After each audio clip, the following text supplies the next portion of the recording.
So the Bills made just one hell of a leap into postseason form. No way around it. This was not the same Bills team we saw in the regular season. Not at all. Josh Allen, with a million receiver injuries. We already know Tyrell Shavers is out for the year with a torn ACL, which he played through. Don't understand how that happened. That's crazy.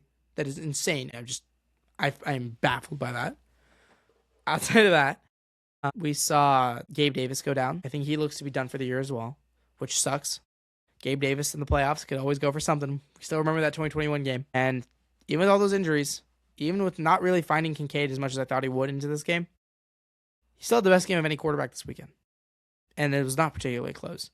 He had such a huge impact on the game. Like, the Bills do not win this game if they have anyone else at quarterback.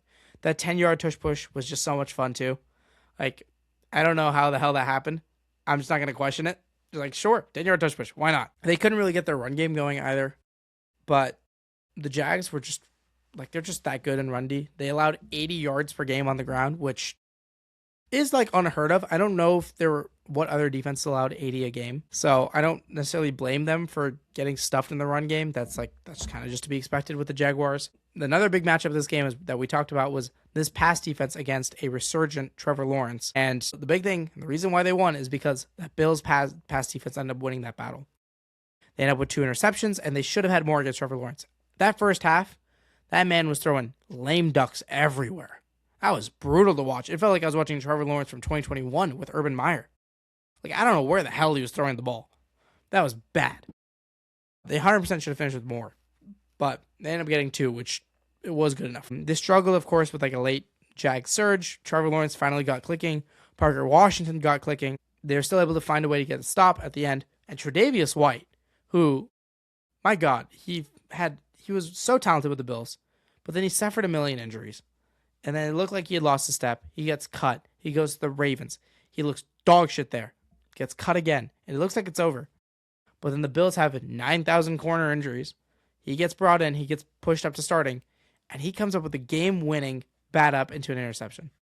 So hyped for him. So great. Trey White was always one of my favorite corners to watch.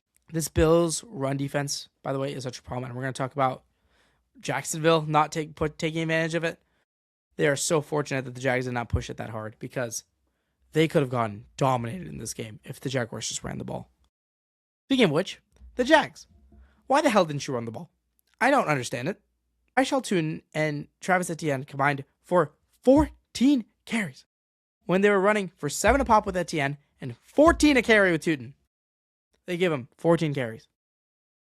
Rookie head coach thing. Like, that's the only thing I can think of. It's a rookie head coach. First time, on his own. And he just forgot. Like, he just got so caught up in trying to make the pass game work. This was just an obvious weakness. Heading into the game, it was like the Bills cannot stop the run. We knew that. We knew that for a fact. And for them to not push it, it's crazy. It is a weakness that they 100% should have capitalized on.